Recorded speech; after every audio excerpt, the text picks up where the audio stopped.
Good morning everyone. Satyendra private ITI के digital learning class में आप सबों का स्वागत है। हम लोग का चैप्टर जो चल रहा है वो है हीट ट्रीटमेंट। ठीक है, तो आज हम लोग जानेंगे स्टेजेस ऑफ हीट ट्रीटमेंट कि किन किन विधियों के द्वारा हम लोग हीट ट्रीटमेंट कर सकते हैं। तो जैसे हीट ट्रीटमेंट में तीन विधि है। सबसे पहले हम मेटल को हीट करते हैं, इसको सोकिंग पीरियड में रखते हैं, इसके बाद क्वेंचिंग करते हैं। ये तीनों प्रोसेस होने के बाद हीट ट्रीटमेंट प्रोसेस होता है। ठीक है, तो अब हम जानेंगे कि इन तीनों स्टेज में होता क्या क्या है। तो जो सबसे पहला है हीटिंग। हीटिंग में क्या करते हैं कि हम लोग स्टील के पार्ट्स को भट्टी में गर्म करते हैं। ठीक है, एक लिमिट टेम्परेचर पर हम लोग उसको गर्म करते हैं। उस प्रोसेस को हम लोग हीटिंग प्रोसेस करते हैं। इसके बाद है जो है सोकिंग। अब जैसे हम लोग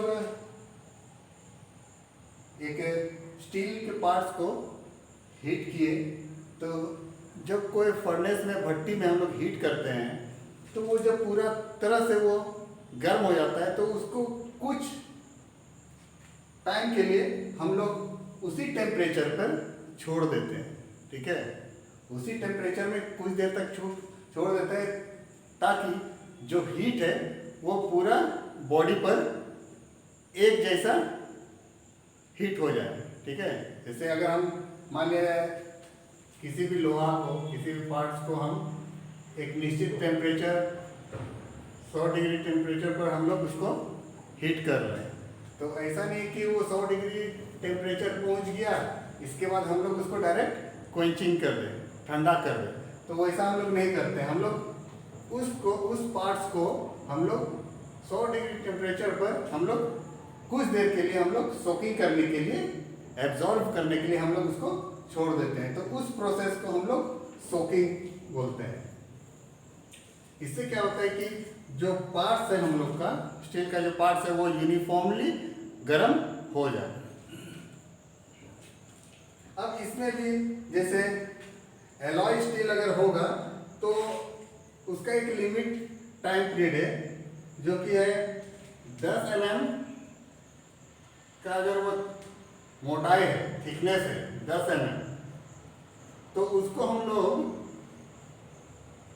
5 मिनट के लिए हम लोग सोकिंग करने के लिए छोड़ देंगे। ठीक है, तो ये हम लोग लो एलॉय स्टील के लिए हम लोग उपयुक्त मानते हैं। लो एलॉय स्टील, ठीक है, वो 10 mm का अगर वो मोटा है तो उसको हम लोग 5 मिनट के लिए सोकिंग में छोड़ देते हैं।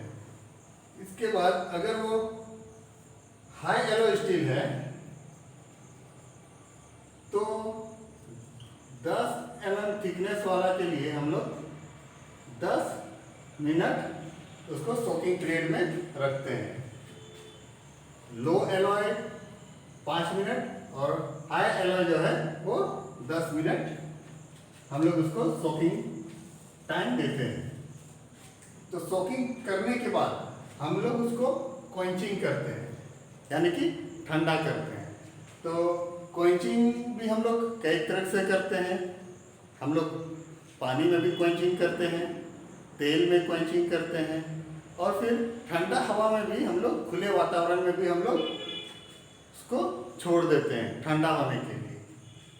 तो जैसे क्वेंचिंग करने का जो माध्यम है पानी, ब्राइन सॉल्यूशन, तेल और ठंडा हवा। तो इसमें जैसे प्लेन कार्बन स्टील है, इसको हम लोग ब्राइन सॉल्यूशन जो कि सोडियम क्लोराइड है वो क्वेंचिंग इसमें अच्छा होता है। इससे जो हीट ट्रीटमेंट होता है वो अच्छा तरह से होता है। और एलॉय स्टील तेल में हम लोग करते हैं। ठीक है, और कुछ लोहा को हम लोग हवा में भी ठंडा होने के लिए छोड़ देते हैं। तो इन तीनों माध्यम से, हीटिंग, सोकिंग, क्वेंचिंग के माध्यम से हम एक स्टील पार्ट्स को हीट ट्रीटमेंट करते हैं। अब हम लोग जानेंगे कि फर्नेस कौन कौन सा हीट ट्रीटमेंट में हम लोग इस्तेमाल करते हैं, किन किन भट्टियों के द्वारा हम लोग हीट ट्रीटमेंट कर सकते हैं। तो पहला जो है हर्थ टाइप फर्नेस, ठीक है। हर्थ टाइप फर्नेस ये वैसा भट्टी होता है जिसमें हम लोग तेल, गैस या बिजली के द्वारा उसको हम लोग गर्म करते हैं। ये तीनों के माध्यम से हम लोग उस फर्नेस को गर्म कर सकते हैं।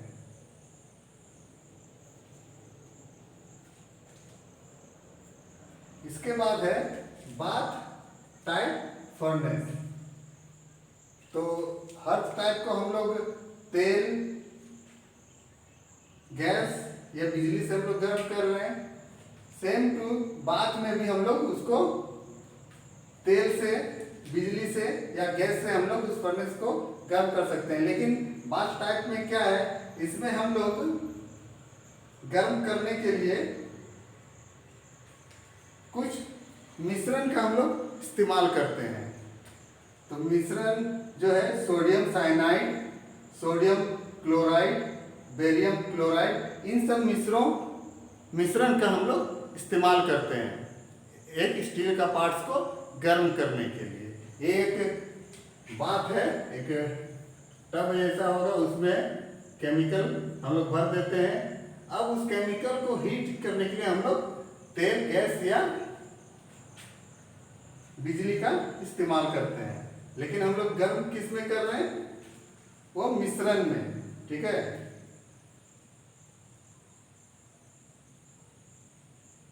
तो ये हमारा आज का टॉपिक हुआ। तो इस तरह से हम लोग हीट ट्रीटमेंट करते हैं, जैसे हीटिंग, सोकिंग, क्वेंचिंग, और इन सबों को दो फर्नेस में हम लोग कर सकते हैं, हर्थ टाइप और बाथ टाइप। तो आज के लिए इतना ही। नेक्स्ट क्लास में फिर नया टॉपिक लेके आएंगे। तब तक के लिए धन्यवाद।